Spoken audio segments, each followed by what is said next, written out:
On the night of September the 10th, 1971, 3 men broke into Southern Mail Service's warehouse. They were disturbed by the night watchman, Mr. Joseph Pearson, who was shot and seriously injured. Claude Simpson, who drove the men to the warehouse, turned Queen's evidence, and the police arrested Terence Manning and Donald Stewart. Manning and Stewart were convicted of burglary and attempted robbery, but cleared of attempted murder. Albert William Duffy later gave himself up and confessed to being the 3rd man involved in the break-in. At Fulchester Crown Court, his trial begins today on the 3 charges of attempted robbery, aggravated burglary, and attempted murder. I'd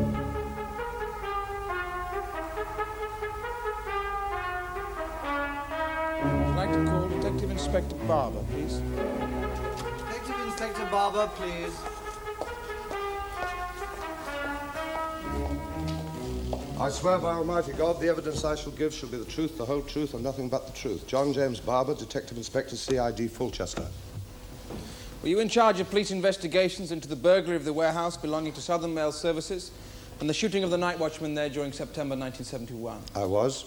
Would you summarize the results of your investigations, please? I issued warrants for the arrest of Terence Manning, Donald Stewart, and Albert Duffy. Manning and Stewart were apprehended and tried for attempted robbery, aggravated burglary, and attempted murder. Were you present at the trial? Yes, I was. And what was the outcome? They were convicted on the first 2 charges, but acquitted of attempted murder.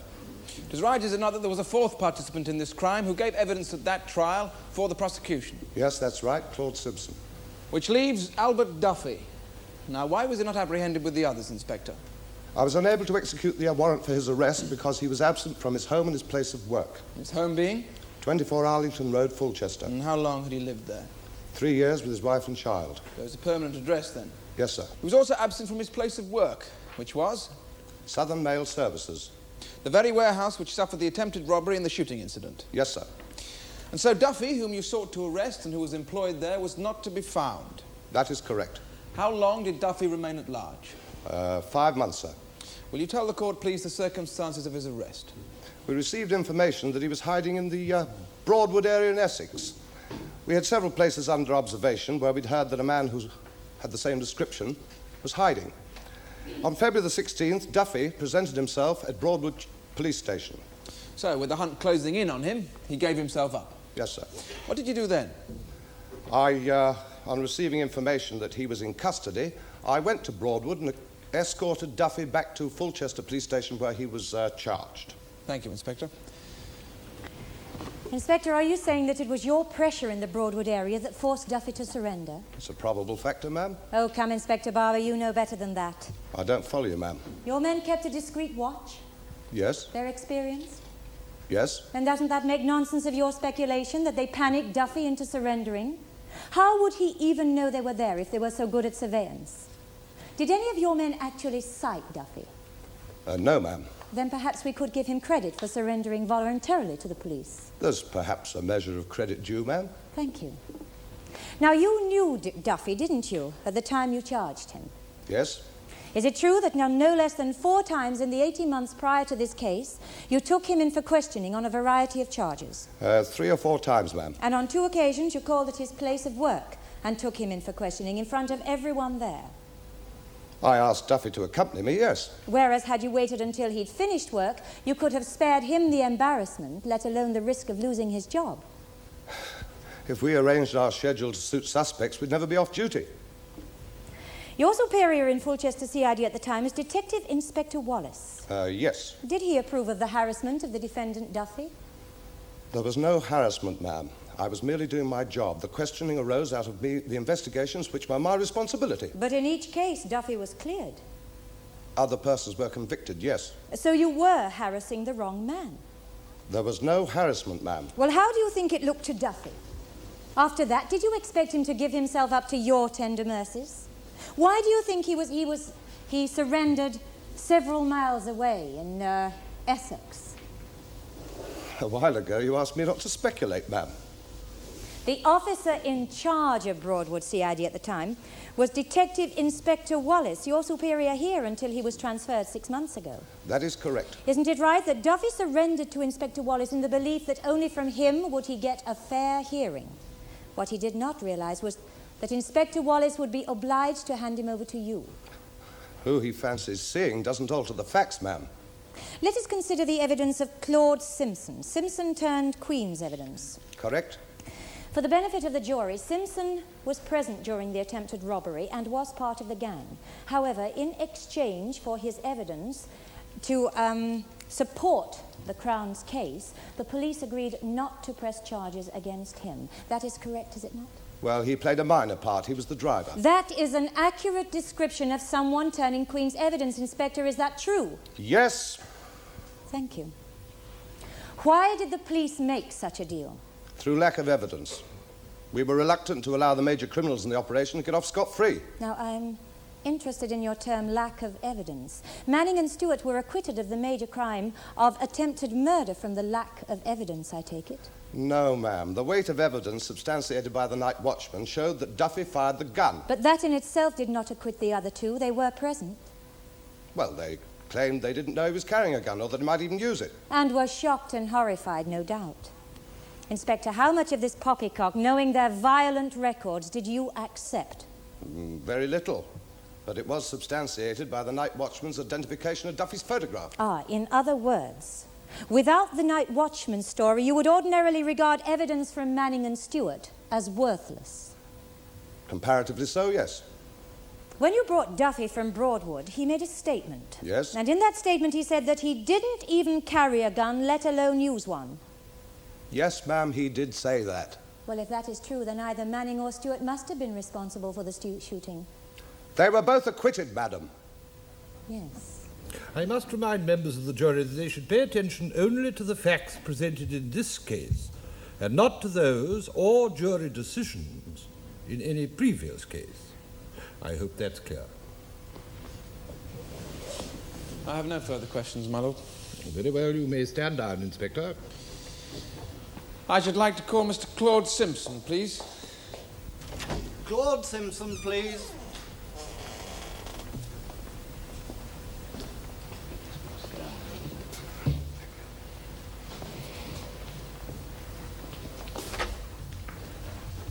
What is your religion?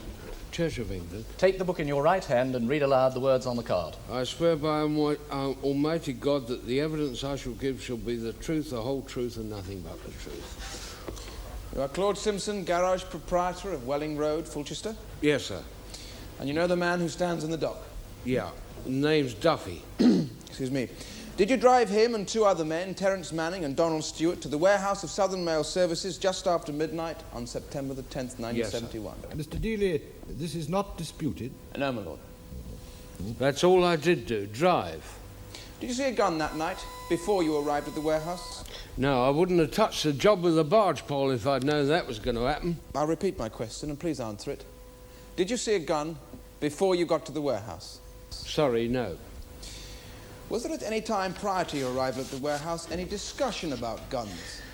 Look, you don't have to talk about it. You don't take guns on a job. Had you and the others reached an agreement about your roles in the break-in? Yeah. I was to do the driving. The others were going to do the job. Duffy was to show them round because he was employed there. You say that Duffy was to show them around because he was actually employed at the warehouse? Yes. Did you have any discussion with any of the others about the risks of being caught? Well, yeah, sure, I always do. Did you ever have such a discussion with Duffy? Yes, on the way there, in the car. Did he say anything about the risks, or No. was it the others who did the talking?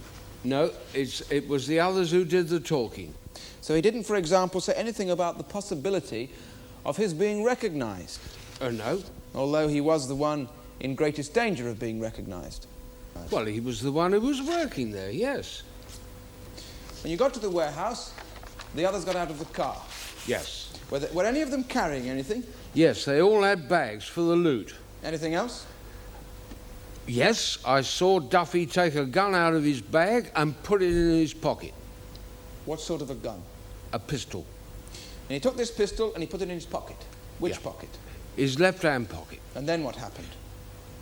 Well, we got there, I hung about. As they went off, I waited a longish time, and then suddenly I heard a bell go off. I started the car ready for him, and then I heard a shot. But from inside the premises? Yes, from upstairs somewhere. And what did you do then? Well, I wasn't having anything of that lark. I went for me life. You drove away without waiting for the other three? Yes. And when the police later called on you, you made a clean breast of it, volunteering to help them all you could? They said, you tell all you know, and we'll see what we can do for you. Thank you.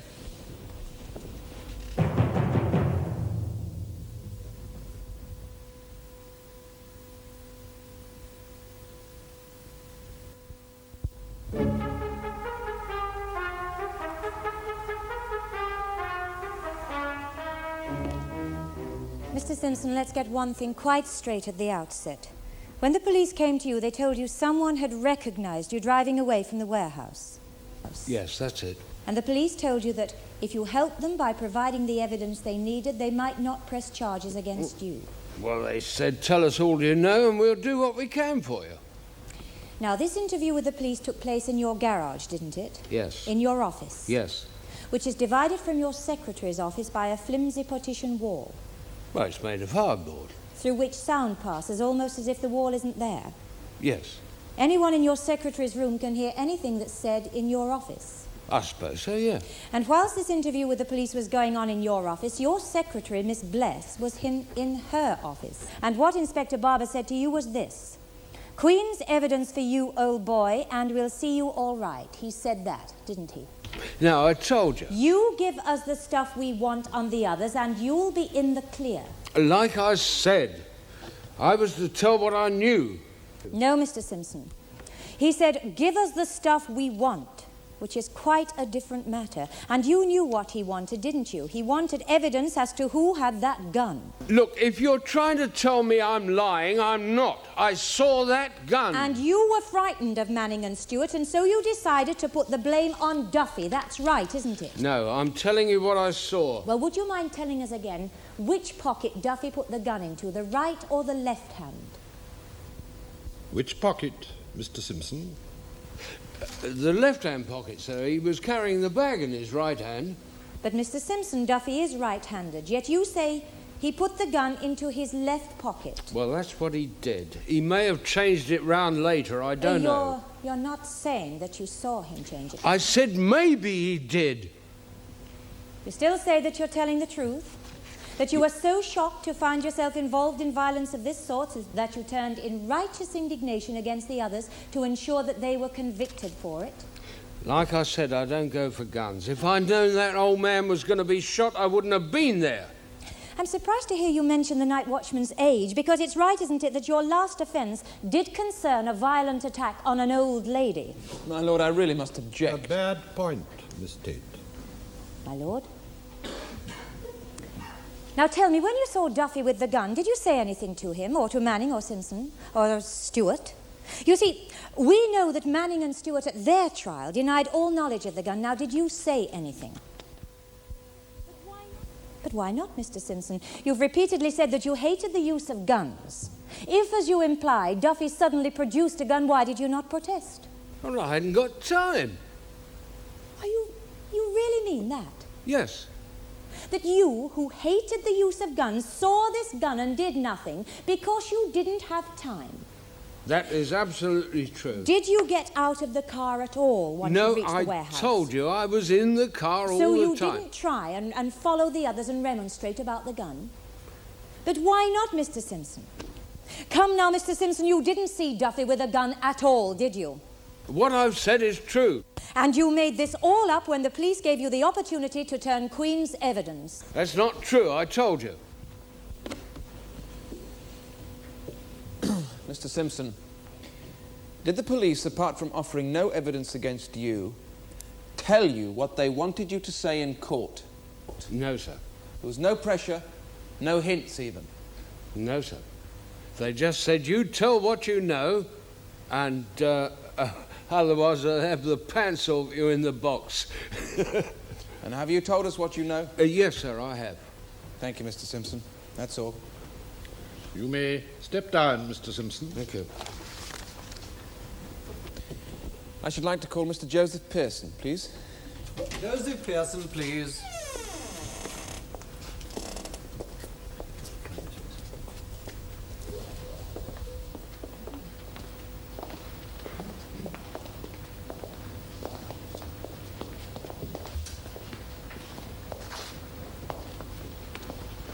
What is your religion? Oh, it's the Church of England. Take the book in your right hand and read aloud the words on the card. I swear by Almighty God that the evidence I shall give shall be the truth, the whole truth, and nothing but the truth.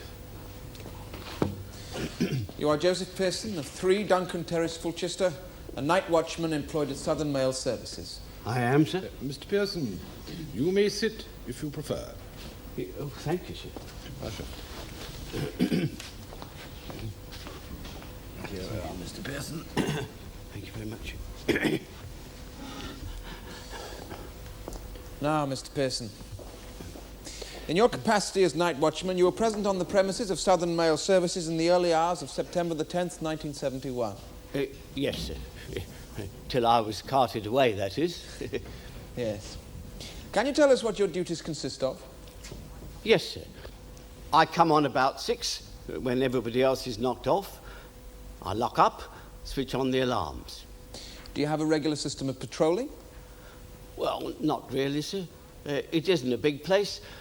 I do the rounds sometimes 3, sometimes 4 times a night, and the rest of the time I'm usually in my little cubbyhole. And where's that? On the ground floor, sir, inside the main entrance. On the night that the warehouse was burgled, what was your first indication that there were intruders on the premises? Well, the first thing I knew was that the alarm started ringing. I was in my cubby having tea, and I looked at the panel. You have an indicator panel in your cubbyhole, do you, which shows you which alarm has been fouled? That's it, sir. I see. What did you do then? Well, I saw from the light that it was the first floor, the strong room. So I whipped up there as fast as I could. What, you were ready to tackle whoever was there, all on your own, without first phoning for help? Oh, well, I didn't think so much of that, sir, but if I can get up there pretty quick, whoever was there might have time to hop it. So you rushed upstairs and along the first floor. Did you turn the lights on as you went up? Yes, sir, the old lot. And did you see anybody as you switched on the first floor lights? No, sir, not then. So what did you do? Well, I made for the strong room at the other end. The door was shut. Was it bolted? No, sir. The padlock was in bits on the floor. Someone had busted it. And then what did you do? Well, I went for my keys to get the door open. And you still didn't think better of it and go back to the telephone? Well, you see, sir, for all I knew, they'd gone. And all I wanted to do was to get in there and see whether they got anything. Go on. Well, I got the door open, and all of a sudden there was this big bang. And the next thing I knew was I was lying flat on my back and staring at the ceiling. So you were conscious? Oh, yes, sir, for a while. Did you get a look at any of the men who were inside that strong room? Yes, sir, one of them. And where was he standing? Well, I can't be quite sure from the angle and with me trying to keep my eyes open, but I think it was near the door. And what was he doing? Well, he was just standing there about 3 yards away, I reckon, and staring at me. Did this man have a gun? Yes, sir. And how long was he just standing there looking at you? Oh, well, a second or two, I suppose. I must have passed out. But you were conscious long enough to get a good look at him? Yes, sir. And you'd know him again? Yes, sir. In fact, you later identified this man with the gun to the police? Yes, sir. Is he present in this court today? He is, sir. Would you please point him out to us, Mr. Pearson? That's him, sir. The man in the dock. A fellow they call Duffy. Thank you. Mr. Pearson, have you recovered from your injuries? Oh, well, coming on like a house afire, ma'am, thank you. I hope to be right as rain soon. Good, because I'm anxious not to weary you. You will tell us if you're tired. Oh, yes, miss. You see, Mr. Pearson, I need your help in getting at the truth. I want to know those facts of which you are completely certain. Oh, yes, of course, ma'am. Now, you're in a very different shape now, aren't you, from that dreadful night when you found yourself lying on the floor, having just been shot, looking up at a man with a gun in the few moments before you passed out. It's not half, miss, ma'am. Now, you say you didn't see who it was in the strong room before you were shot. Now, why was that? Oh, well, it happened as soon as I opened the door. Besides which, it was dark in there, wasn't it? In the office itself, yes. And you say that the next thing you knew was that you were lying on the floor, looking up, and you saw a man there, but in what position you don't quite know, near the door, you thought. Yes, ma'am. Now, the medical report states that beside the chest wound you received from the shot, you also had a contusion on the back of your head, presumably where you'd hit it in falling. Yes, ma'am. which I suppose would account for your words, "The next thing I knew, I was lying on the floor." Do you know how long after the shooting this was? Well, I don't know for sure, ma'am, but I imagine it was just after. But you must have been dazed and stunned in these circumstances, particularly since you passed out again a few moments later. Well, yes, I could have been. But you wouldn't know how long that was in actual fact. No, I suppose not. But during your conscious moment, you say that there was a man standing about 3 yards away in sufficient light for you to recognize him later as Duffy. Now, is that right? Yes, ma'am. Now, the man you saw was holding a gun. Was he pointing it at you or down by his side or where? Oh, down by his side, I think. Oh, now that's what worries me. You think. You don't quite remember. Down by his side, I'm pretty sure. I take it you need those spectacles you're wearing, Mr. Pearson. How much do you depend on them? Oh, well, I'm very much better with them. Would you mind taking them off? Oh, certainly, miss. Now, Mr. Pearson, the clerk is about 3 yards away from you there. How well can you see him? Oh, well, a bit fuzzy, blurred-like.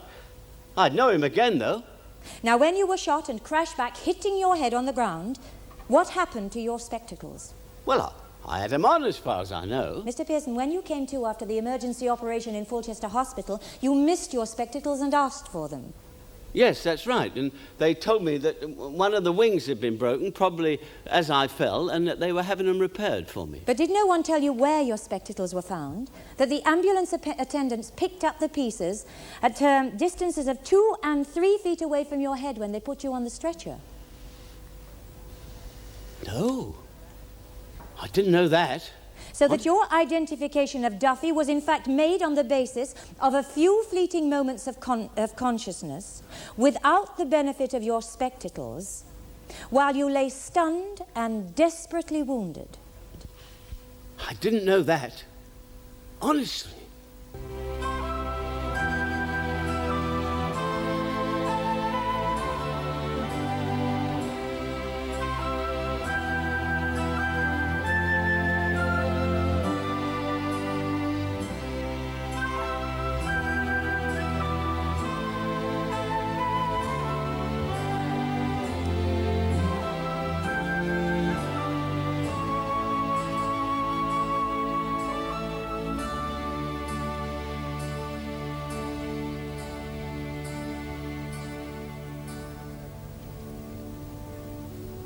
The case of the Queen versus Duffy will be resumed tomorrow in the Crown Court.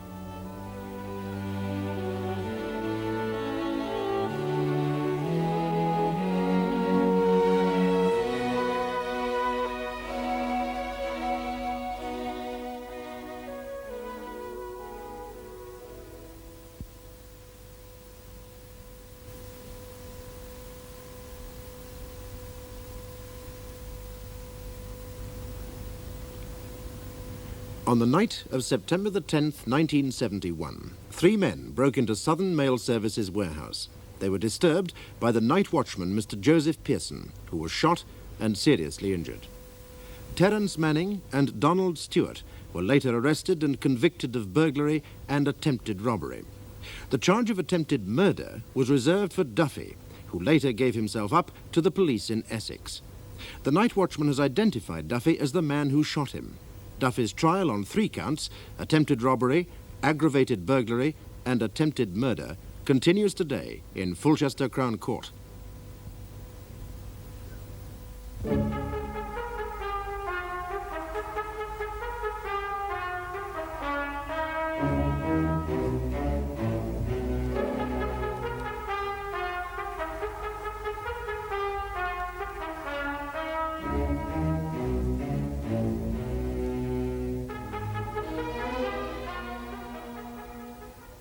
Now, Mr. Pearson, the night of the robbery must have been a terrible and confusing experience for you.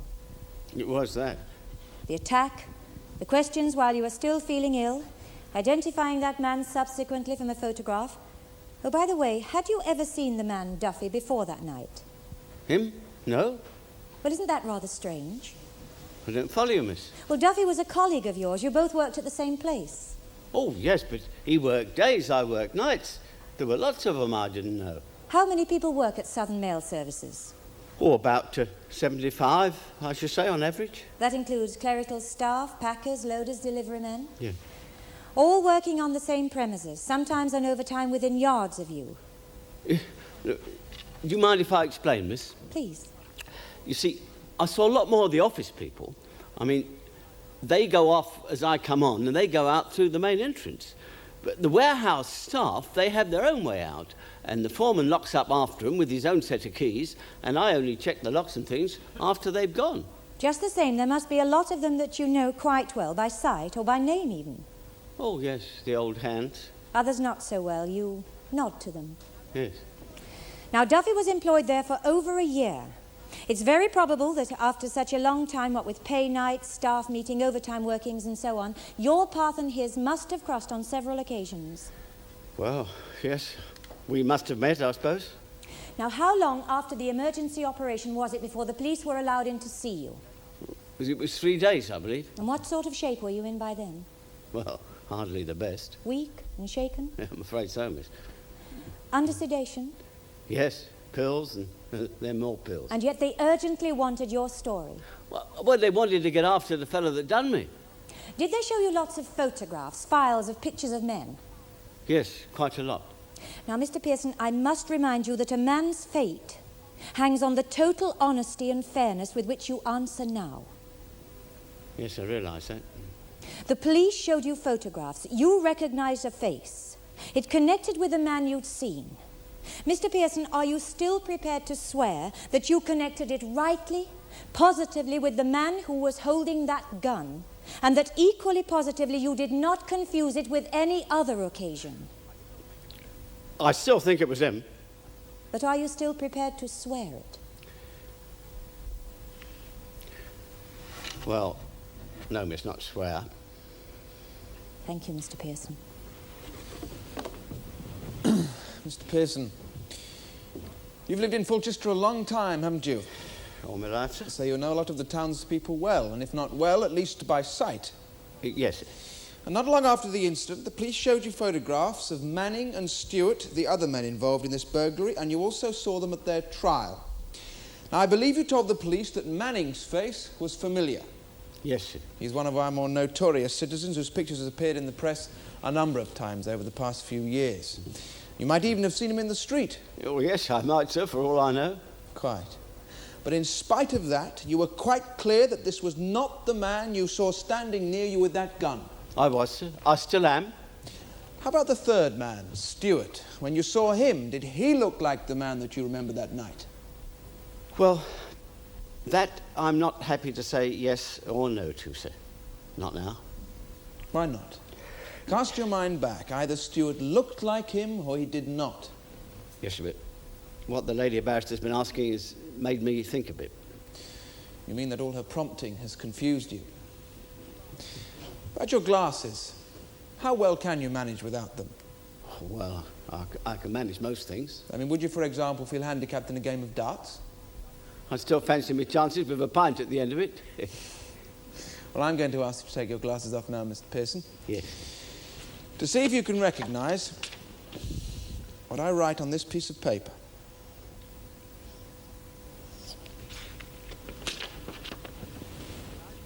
That's a number 19, sir. Thank you, Mr. Pearson. Thank you, Mr. Pearson. You may leave the witness box. Usher. Thank you, sir. I should like to call Terence Wilfred Manning, please. Terence Wilfred Manning, please.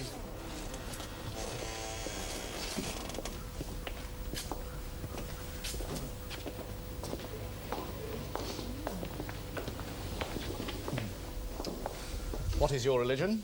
CV. Take the book in your right hand and read aloud the words on the card. I swear by mighty God, the evidence I shall give shall be the truth, the whole truth, and nothing but the truth. You are Terence Wilfred Manning, formerly of Queen's Drive, Fulchester, at present serving a sentence at Parkmore Prison. Yeah. As a result of events that took place in the warehouse of Southern Mail Services in the early hours of September the 10th, you were convicted of burglary. Right. But acquitted of attempted murder along with an accomplice, Donald Stewart. Yeah. You know the defendant, Duffy? Yep. And was he with you on this attempted robbery? Yes. How did you first get the idea of raiding this warehouse? Well, Duffy contacted me. He said it'd be a piece of cake. Well, that's a bloody lie for a start. I don't think God. Sit down and be quiet. You will have every opportunity of having your case put. I will not tolerate any further interruptions. Very well, Mr. D there. Don't be worried about speaking freely, Mr. Manning. I'm not. So it was Duffy's idea? Mm-hmm. Tried him not to waste my time. There was nothing there worth pinching. Then why did you cooperate? Well, he said I was wrong. The company was now dealing in watches, transistors, other stuff that would fetch a lot. So you decided to join him? Yeah. Were you friends then? Yes. Oh, Jesus Christ. Who recruited the rest of the team? Well, Stuart was a mate of mine. We were short of a driver, so I approached his nibs, Simpson. So you supplied the personnel. Now, who led the operation? Well, Duffy, of course. He knew the place inside out. Let's get this clear. He didn't just show you around. He helped you break in as well. Yeah, we left a side door to him. How did you find the section of the warehouse that contained the goods that you wanted? Well, Duffy took us right to it. And how did you get into the section? Well, it was only an office, really, with a tumbler lock and a bolt and padlock. Who tackled the locks? Stuart, with bolt clippers and flexible steel.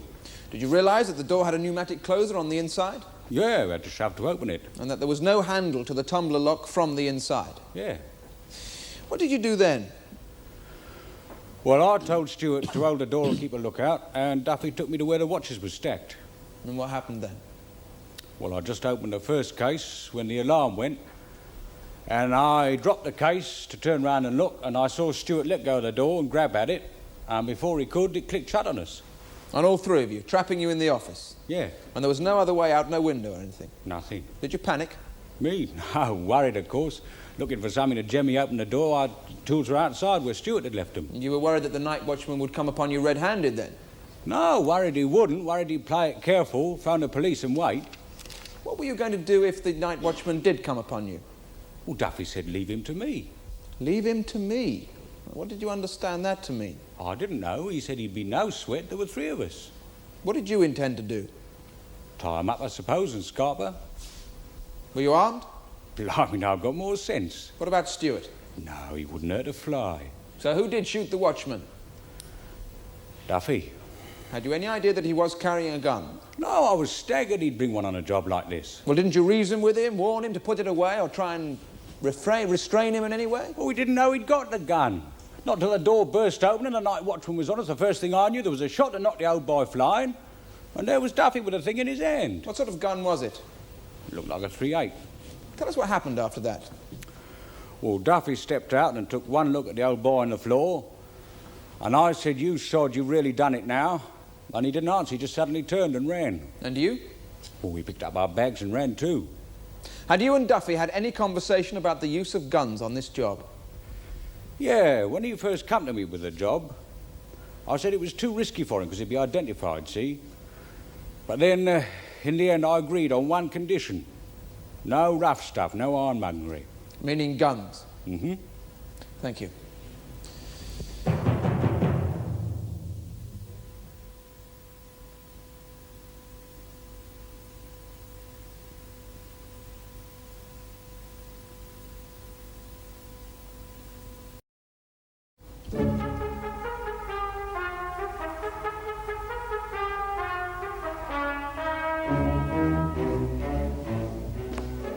Mr. Manning, you say that this whole robbery was the defendant Duffy's idea.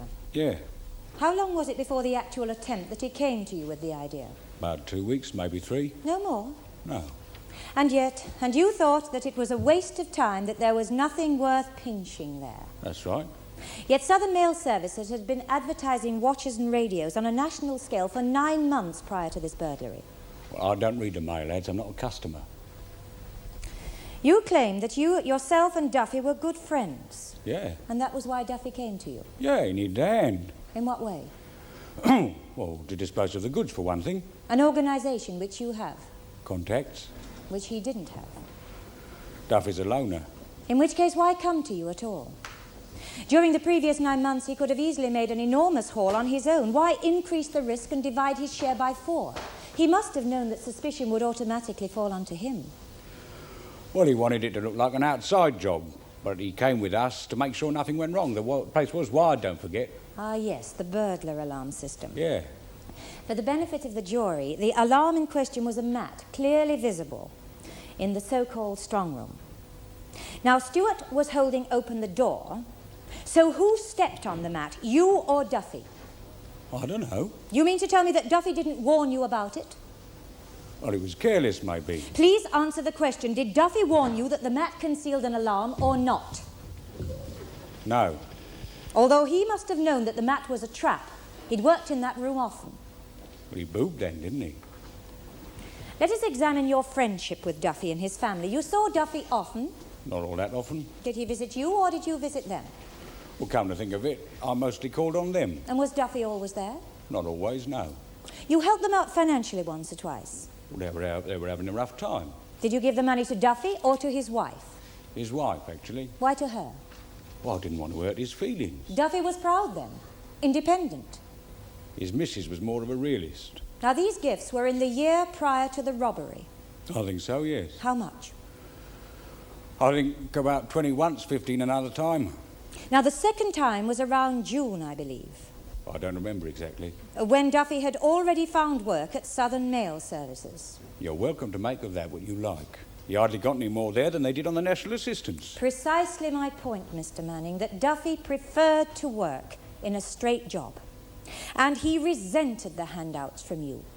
I told you I paid his old lady because I didn't want to embarrass him. He turned down an offer to join your organisation, didn't he? I offered him a legit job. And as you were friends, I expect you offered him decent money.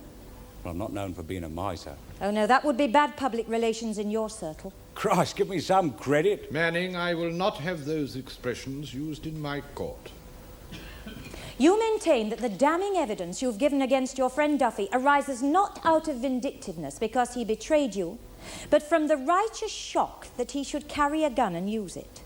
I wasn't going to be caught lying, that's all. But it is a fact, is it not, that you yourself have 5 convictions, including one for actual bodily harm in 1959 and another for armed robbery in 1964. No, wait, that was years ago. And on each of these occasions you pleaded not guilty and gave evidence, and on each occasion the jury disbelieved you and found you guilty. And yet we are expected to believe you now. Yeah. I have no further questions, my lord. Take him down.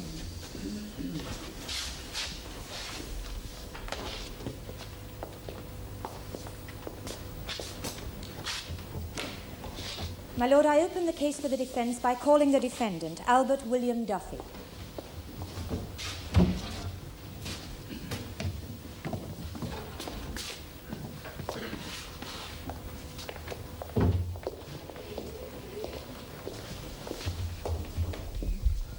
What is your religion? C of E. Take the book in your right hand and read aloud the words on the card. I swear by Almighty God that the evidence I shall give shall be the truth, the whole truth, and nothing but the truth. You're Albert William Duffy of 24 Arlington Road, Fulchester. Yes. Employed at Southern Mail Services until September the 11th, 1971, when you left without notice. Yes, miss. I believe that you worked there for just over a year. Did you like it? No complaints, it was a job. Now, Mr. Duffy, it's a fact, isn't it, that you have a criminal record? Yes, miss. You've been in prison on 4 sentences for robbery and breaking and entering. Short terms, all but the last one. Yes, miss. Your last conviction was for robbery with violence. How long ago? Nearly 7 years. And the sentence? 6 years. And you were released after 4 with full remission. Yes, miss. When you came out, did you go back to your old ways? No, I'd already decided to go straight. When did you decide that? Soon after I started to stretch.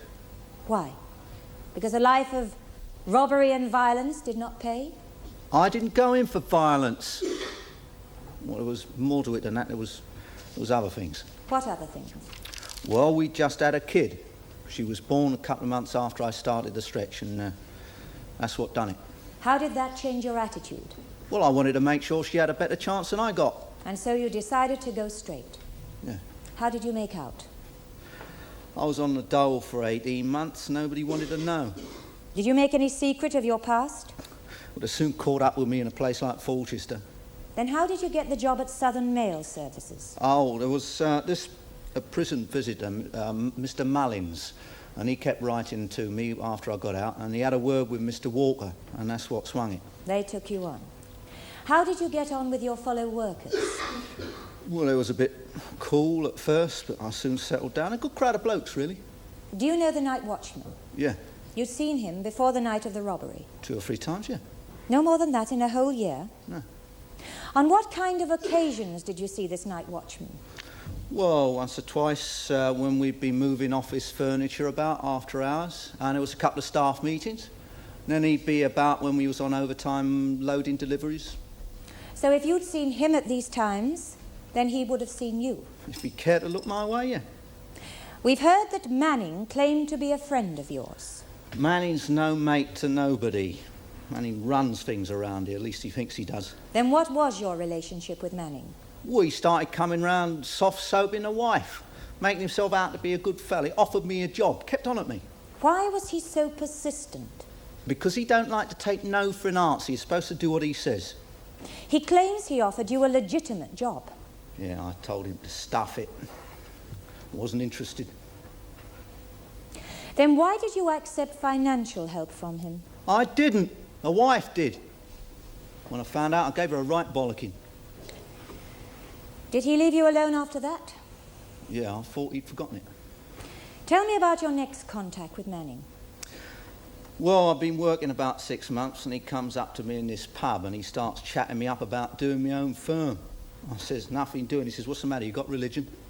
And you left it at that? Yeah, for a bit. But the next time I comes across him, it wasn't no accident. He comes looking for me with a couple of his heavies.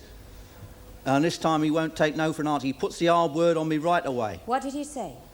Well, the gist of it was a job on the warehouse. His idea? Well, it wasn't mine. He says it'd be like falling off a log with me to help. He'd arrange an alibi for me, and there'd be nothing to tie me in with it at all. But he wouldn't take no for an answer. This time he gets rough. Rough? How? First off, he says he could have me back inside in half a dozen different ways. By framing you? Yeah, sure. Oh, that's easy. What worried me is when he started talking about my daughter. Are you saying that Manning threatened her? Yeah. He says if I'm going to be awkward, I'll have to watch the way my little girl comes home from school. And you took him seriously? He wasn't joking. Manning has some real hard men in his mob. They don't care what they do. So you agreed? Thought I'd play along a bit. Why didn't you tell the police? Manning's not daft. He'd have to keep an eye on me. I didn't fancy having no cup of tea with no copper. Anyway, I couldn't trust the coppers. They'd probably have to go off half-cock about it, and then I'd be right in the cart. I had to make sure Manning was safe inside, off of my back. So you kept up the pretense of cooperating. You planned to trap him. If I got half a chance, yeah. All right. Now I want you to tell us all just how you went about this break-in from the time Simpson delivered you there in the van. Well, there was Manning, Stewart and me. Now, it's no good setting off any buzzers too soon. I had to make sure they was inside. So Stewart cut the wire fence, and I led them round to a side door that wasn't wired, and then straight to the strong room door. Gave Stewart a laugh. We was inside in no time. Did you warn them about the security mat inside? Yeah. Well, and the door. They might have seen it. Well, Stewart held the door open. Manning and me started opening a case full of watches. Then I asked Stewart to shine a torch up on one of the upper shelves, keep both his hands busy, one on the torch and one opening the door. And I just shoved my foot on the mat, gave Stewart a push backwards, and I'm through the door, and the door shuts on him with the buzzer going. Go on. Well, then I doubled round to the front of the yard, and I'm halfway up the fence when I hears this shot. Well, that can only mean one thing, that the night watchman, instead of doing the sensible thing, he stuck his nose in, he's got done. So what did you do? Well, I bolted home as fast as I could. Told the wife to put a few things together and get Sandra the hell out of it, to her aunties anywhere. And did she? Well, at first she refused. And finally she agreed to get her out the first thing the next morning, providing I went. Well, I argued, but she started screaming and shouting for me to go. Never seen her like that before. So I went. You still didn't make any attempt to contact the police? Yeah, sure, Wallace.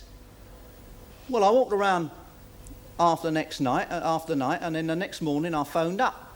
But they told me Wallace didn't work at Fulchester anymore. They wouldn't tell me where he was. They tried to put me on to Barbara. I said, no, thank you, I hung up. And then what?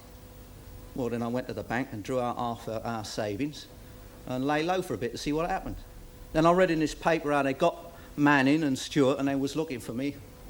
I was half chuffed. Why? Well, with Manning safe inside and the fuzz looking out for the wife and kid, Sandra was double safe. I only had myself to look out for. Did you realise that every day you remained concealed, it made it look blacker for you? I didn't fancy the alternative. A copper in charge who wouldn't let me alone for the moment I got out. At least 2 men's word against mine. And then I read in the newspaper about this night watchman as good as saying I'd done it. I just went for cover. Then what made you finally give yourself up? Half the time I was only one jump ahead of the police. Well, it couldn't go on like that, I knew that. Then I read in this newspaper, Inspector Wallace. Some piddling little case, but it says Broadwood Police. Well, last chance, I thought. I didn't expect nothing now, but I couldn't go on like that. I just thought I'd give myself up to him and sod it. Well, that's about it.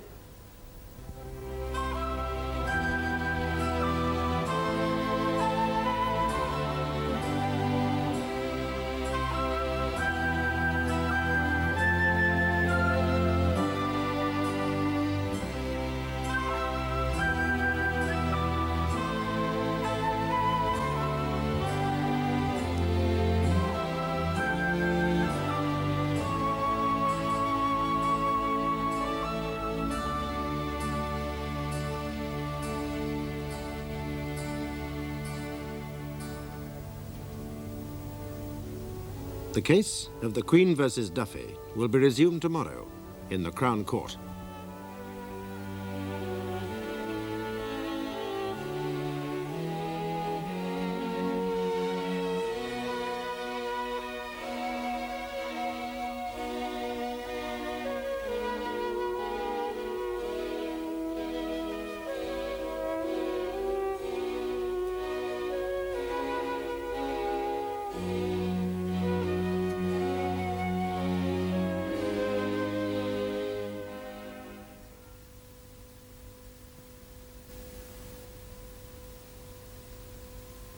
Albert Duffy, an ex-convict, says he has reformed to become a worthy father for the child born while he was in prison.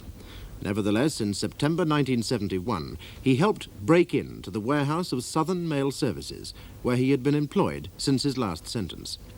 Night watchman Joseph Pearson was shot while attempting to foil the robbery. Now, despite his protestations that he was coerced into it by Manning, a gang boss, Duffy stands trial for attempted murder. His trial continues today at the Fulchester Crown Court. Do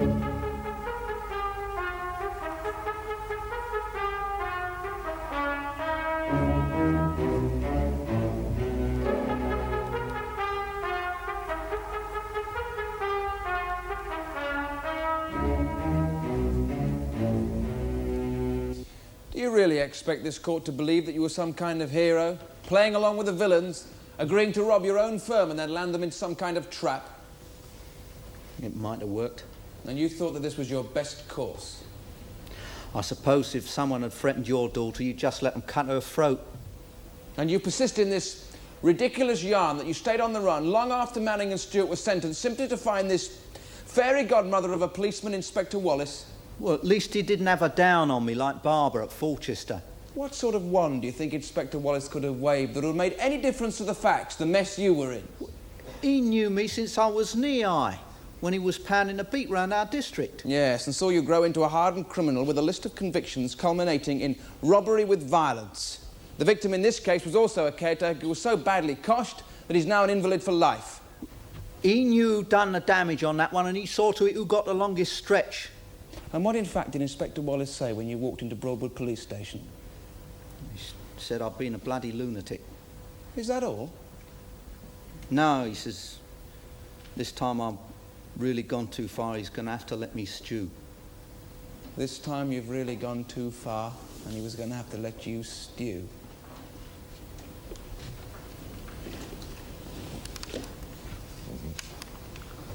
Take him away. I call Mr. Cecil Walker, my lord. Cecil Walker, please. What is your religion? The Church of England. Take the book in your right hand and read aloud the words on the card. I swear by Almighty God that the evidence I shall give shall be the truth, the whole truth, and nothing but the truth. You are Mr. Cecil Walker of Somerville Row, Fulchester, Managing Director of Southern Mail Services. I am. You knew the defendant, Duffy. I do. In what circumstances did you agree to employ him in August 1970? A friend of mine, Mr. Geoffrey Mullins, who was on the committee of an ex-prisoners' welfare organisation, approached me and recommended Duffy. He gave a character reference. Yes. He said that in the 18 months since his release, Duffy had done his best to get decent work, but nobody would give him a chance to prove himself. I agreed to interview Duffy, and as a result, I hired him. Was there any other factor that decided you to take him on, apart from the recommendation? Yes, he seemed genuinely keen on making good. How did he fit in there? Very well, considering. He had a bit of a chip at first, but he worked well, he was reliable always. He grew to be liked, respected even.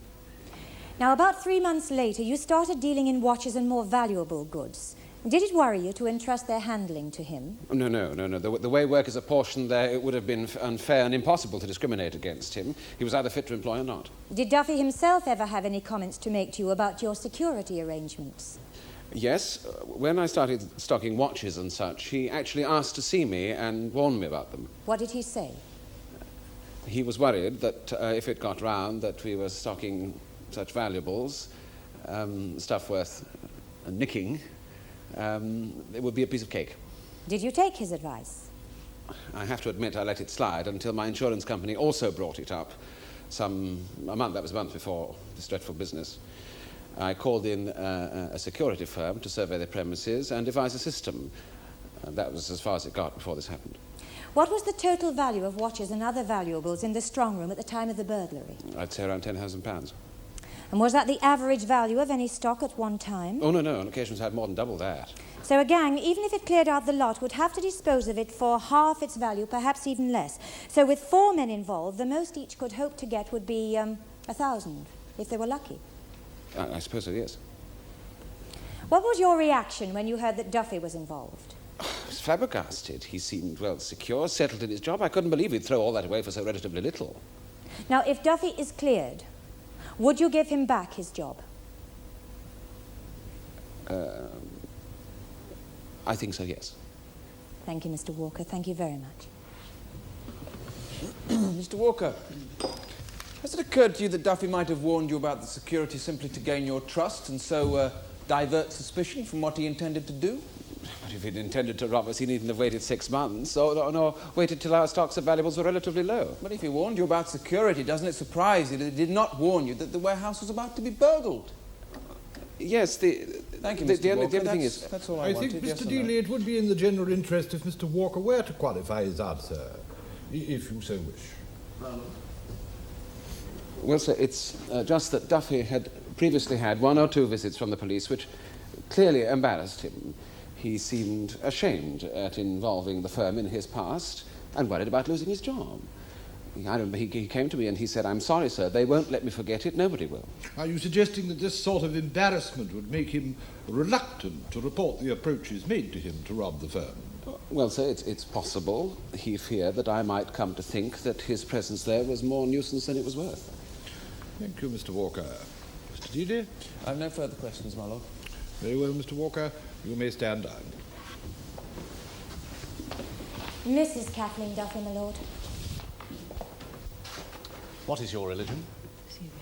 Take the book in your right hand and read aloud the words on the card. I swear by Almighty God that the evidence I shall give shall be the truth, the whole truth, and nothing but the truth. You're Mrs. Kathleen Duffy of 24 Arlington Road, Fulchester, wife of the defendant. Yes. How long have you been married? 8 years now. So you married about 2 years before his last conviction. Were you aware he had a record? He said he'd been in trouble because of his early background, but that was all over. You believed he'd go straight? Shouldn't have married him otherwise. Did he have a job at the time? Albert was trying to start a business as a plumber and decorator. Did he make a success of it? He could have if... If what? If it had more go. You were in financial difficulties. Yes. How much did this business bring in, on average? Between 20 and 25 pounds. For just the two of you in 1966? Now, it's no fortune, but are you saying that that represented hardship? As I said, could be better if you're used to a decent standard. Was his last conviction a shock to you? Yes. How did it affect your attitude towards him? I felt terribly let down. And by this time you were pregnant? Yes. Did you welcome him back when he came out of prison? I was his wife. Did you think any better of him for his efforts to bring in money? He'd made it harder for himself, of course. I had to work as a daily. Until he got the job with Southern Mail Services? Even after that. His wage wasn't enough? Called £21 a week enough. But were you pleased he'd found a steady job? It was a start, I suppose. Meaning that you hoped he'd go on to better things? I thought after a while he might try for something more worthwhile. But your husband was content to stay where he was? Yes. Now, we've heard that you accepted financial help from a man called Manning. Once while your husband was still job hunting, and once after he'd found work. Did it occur to you to refuse this? Mr. Manning was kind and tactful about it. He was welcome in our position. Now, money was short, but you weren't in actual financial difficulty, were you? Your bank account suggests you were saving. Not much, but consistently. We couldn't turn down help. I wanted Sandra, my daughter, to have music and elocution lessons. To learn to speak well, like yourself? Not like some of the children at school. Nor like your husband?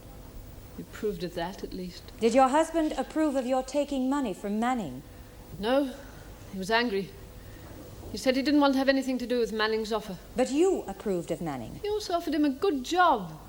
A respectable one. But your husband refused to have anything to do with it? Yes. Thank you, Mrs. Duffy. You said that your husband was content with his job, although you still had to work as a char lady. Was that a cause of friction between you? My husband would avoid discussing it with me. And did you resent that?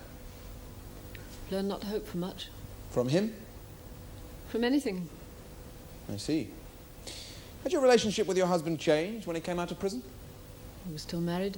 Did you, for example, share the same bedroom? My lord, I fail to see where all this is leading and what it has to do with the case. On the contrary, my lord, I suggest that the defendant's relationship with his wife has a great deal of relevance to his behaviour and to the weight of Mrs. Duffy's evidence. I agree. You may continue. Thank you, my lord. Did you share the same bedroom? No. At whose wish? Mine. And that was your condition for staying together? Yes. And he preferred this rather than to leave. Why? I suppose he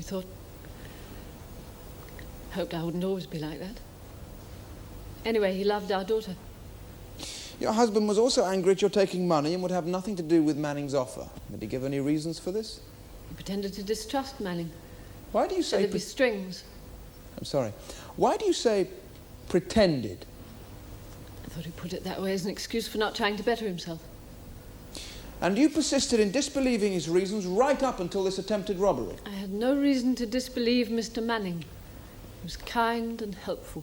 To the extent of pressing money onto you despite your husband's objections? Oh, very fine for him to object to the pay he was bringing home. Now, in the early hours of September the 10th, when your husband came home and begged you to take Sandra away, you promised to do so first thing in the morning if he would leave. Did you keep that promise? I pretended to. How? I left with the suitcase and took Sandra. Thought he might be hanging about to see that I did. I delivered her to school and came home. Why did you come back home? Didn't believe his wild story about her being in danger. So you did it just to get rid of him? I knew he was in trouble again. And I just didn't want to know anymore. Didn't want to know. And you say that you did not believe your husband when he said that Manning was trying to get at him? I don't know what to think. With Albert disappearing for so long and everybody looking for him, I didn't know who'd done what. Did he warn you what was going to happen? Not a word. In all the time that he was in hiding, did he make any attempt to contact you? No. Nor your daughter? Not even by letter? He was supposed to have worshipped her. No card? No anonymous cash? No token, even at Christmas? No, nothing. Thank you, Mrs. Duffy. My lord, I have no re-examination. I have just one question, Mrs. Duffy. When your daughter asked for her father, what did you say? He'd gone away? For good? Yes. And he wasn't coming back, ever? I didn't think it was likely, one way and another. Thought it best you should be told that. Thank you, Mrs. Duffy. You may go now. My lord, that concludes the case for the defence. Then this would seem the right time to adjourn. We'll begin the speeches after lunch. All stand.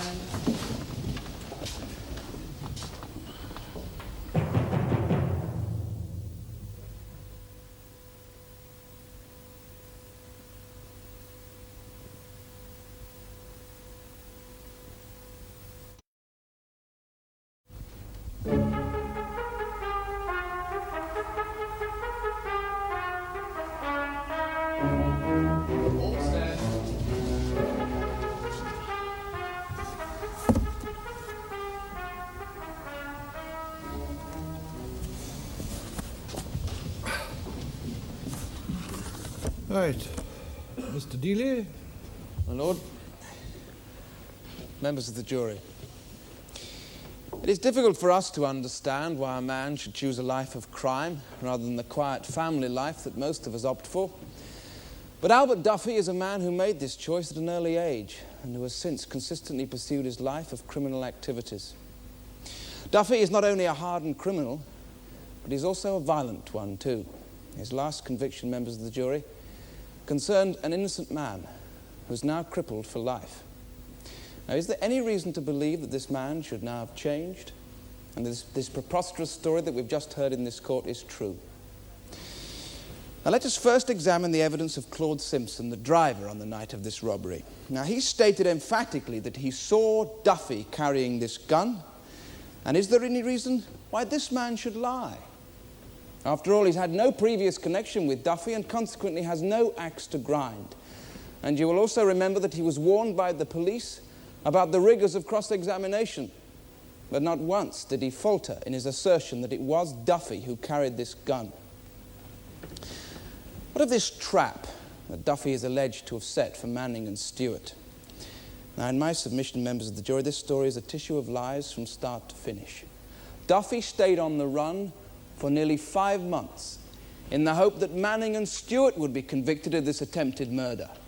However, when he discovered that they had been acquitted, he concocted this ludicrous story in a last attempt to save his own skin. Now, members of the jury, it is obvious that Duffy planned and led this robbery right from the start. The question of motive is obscure, but the evidence seems to point to Duffy's domestic situation. A wife disillusioned by a life of crime, who refuses to share the same bedroom with him, and on top of this, inadequate financial support. If this was not bad enough, Duffy knew that his wife had been accepting money from Wilfred Manning. Now, the only solution that Duffy saw to these problems was a return to crime in the hope of gaining some quick money. Finally, members of the jury, we must turn our attention to a brave man, Joseph Pearson, the night watchman. Now, the public service of men such as this is too often taken for granted, and for this reason, it is essential that you do not deprive Joseph Pearson of justice. We have heard in this court how a jury, similar to yourselves, have already acquitted Manning and Stewart of this attempted murder through lack of evidence. Now, Albert Duffy was the only other person at the scene of the crime, and if he is acquitted, no one will have been convicted of this cowardly and violent act. It will mean that Joseph Pearson has suffered agony from a gunshot wound and not received justice. In my submission, members of the jury, it is your duty to find Albert Duffy guilty of all the charges against him. Miss Tate? Members of the jury, the punishment of any prisoner does not begin with his sentence. It begins on his release. Suspicion, hostility surround him from the police, the public, and often, as you've heard, from his loved ones.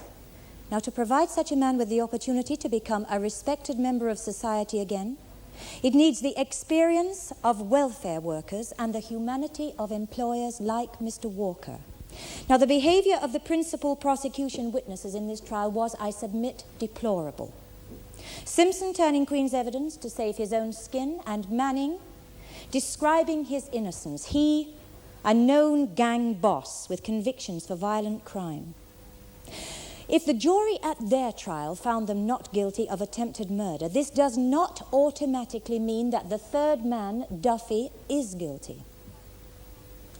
Now, with regard to the shooting, the only eyewitness testimony that we need to really consider is that of the victim, the night watchman, a sincere man who realized only on cross-examination that there was an element of doubt. It is not surprising that on regaining consciousness from an emergency operation, he should recognize Duffy's picture placed in front of him, but recognize it in connection with what? I submit that the laying of Duffy's photograph in front of him in the given circumstances suggested quite improperly and unjustly a connection with the shooting.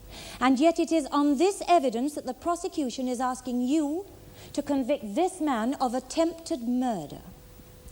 Now, the testimony of Mrs. Duffy is unwittingly the most revealing of all.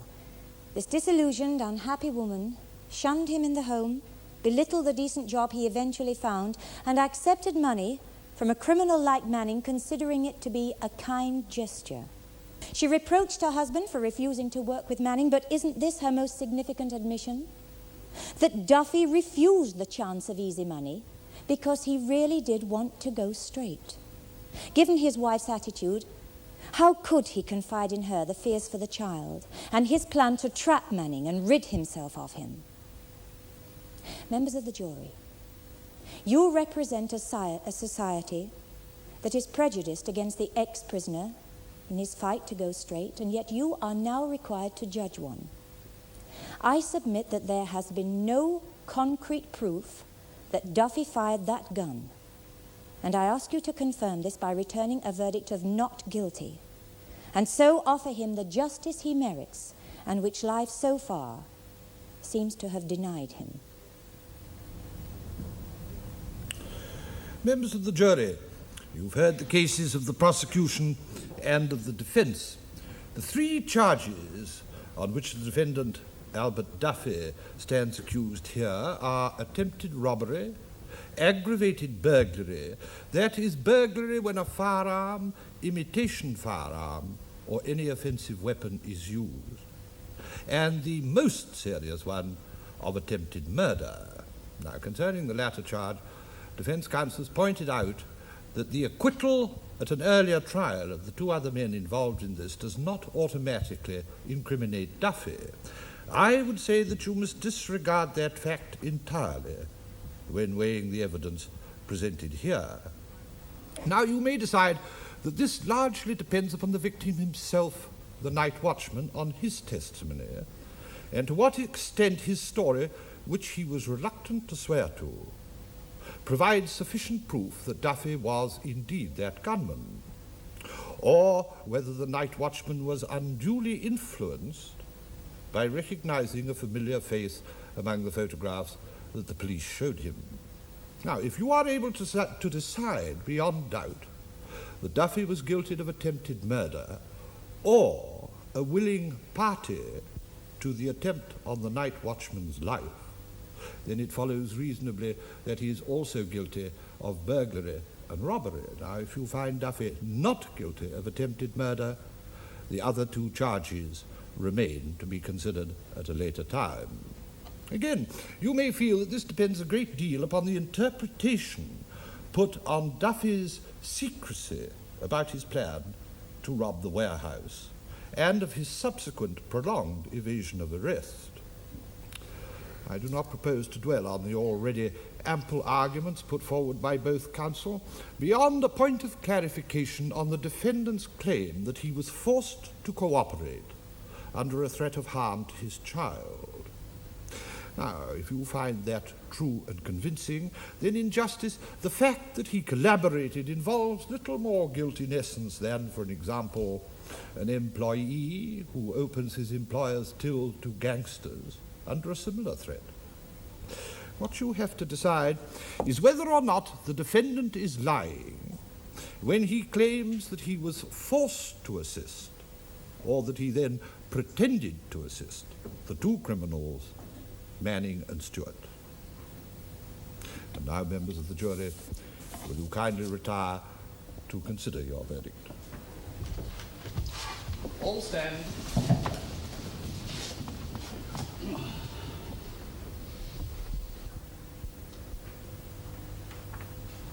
All stand.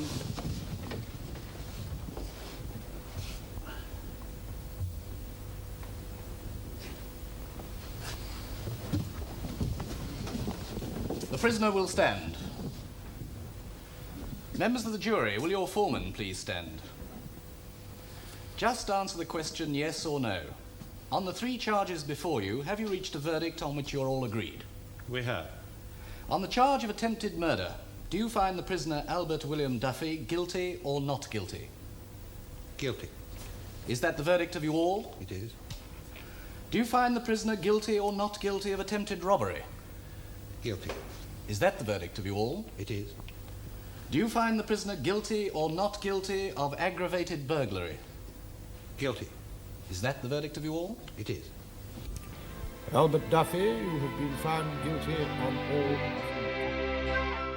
Mr. Justice Campbell sentenced Duffy to 10 years for attempted murder, 4 years for attempted robbery, and 3 years for burglary. All sentences to run concurrently.